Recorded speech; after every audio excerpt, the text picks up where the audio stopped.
along with Mike Renner. I'm Steve Palazzolo. Today discussing the top 5 interior defensive linemen as of right now as we look forward to the 2019 NFL Draft. The full breakdown's over at ProFootballFocus.com, but let's get right into it, Mike. These are the big guys on the interior. Today's NFL, I want guys that can rush the passer, not just the big run stoppers, so I think we've skewed toward that just a little bit. So let's start at number 5.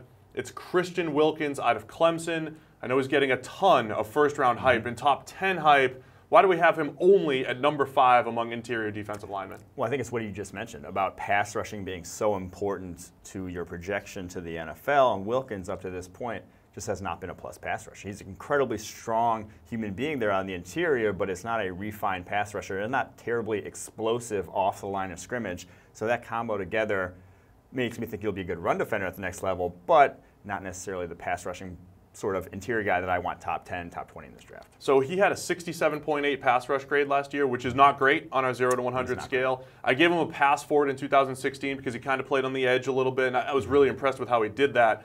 Are there some similarities here to maybe a Daron Payne who went in the first round last year, who we said, look, he might not rush the passer that well in our numbers, but he's flashed it? I mean, Wilkins against Miami, he showed it, just like Daron Payne showed it in the national title game. I think Payne was probably a little better athlete. I still think Wilkins is just going to be limited by his athleticism, just from what I've seen from him. Yeah, so he's still a solid player. I think he'll be a good run defender. Maybe can develop as a pass rusher. This is a big TBD for me. He'd have to take a massive step forward, I think, to live up to some of his hype. So he's number 5. Coming in at number 4, staying in the ACC, it's Ricky Walker out of Virginia Tech, a bit of an underrated name right now.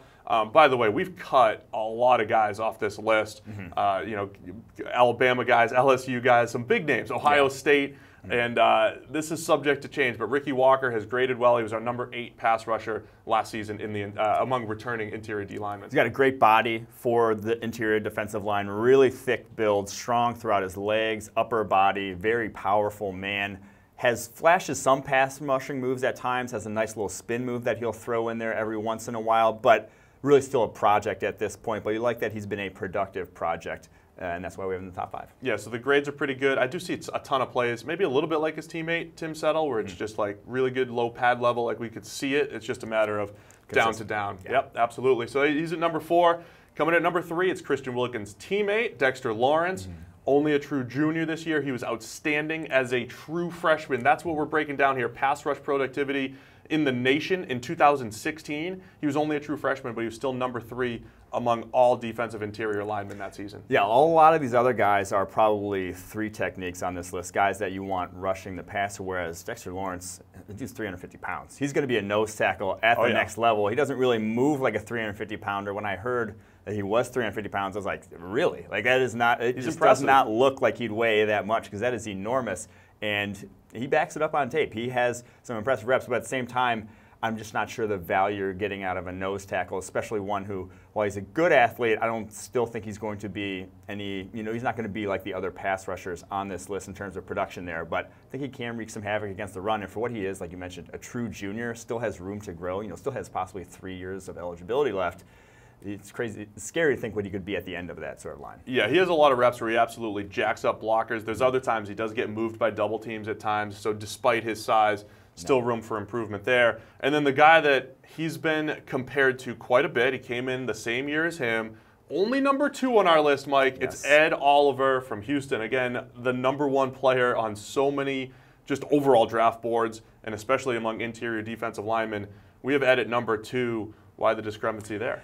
Well, he is a freak of nature. I think when you talk about Ed Oliver, the first thing that anyone sees, anyone jumps off the tape, even the most novice film watcher, is that he's a crazy athlete. He can just do things that no other defensive tackle can. Movement skills are just incredible. Amazing. The ability to make plays anywhere along the football field. But at the same time, I wish he would have gone to a school like Alabama where they taught him some pass rushing technique, because he is just a bull in a china shop when he's rushing the passer. There's no rhyme or reason to what he's doing there. And so unfortunately leads to a lot of just reps that aren't that good. And especially even in a smaller conference that Houston plays in, he's not dominating these offensive linemen as a pass rusher when you really should be doing that if you're going to be this top 5, top 3 pick that he's been hyped to be. That would be my concern there. His grade against the run, outstanding. Last year's grade was the number 3 grade we've ever given to an interior defensive lineman, and it led the nation last season, but only 75th as a pass rusher. So when you just look at his wins as a pass rusher, you're like, hey, that's what people are projecting. Yeah. It's just a how often thing. It's just you're not seeing it enough.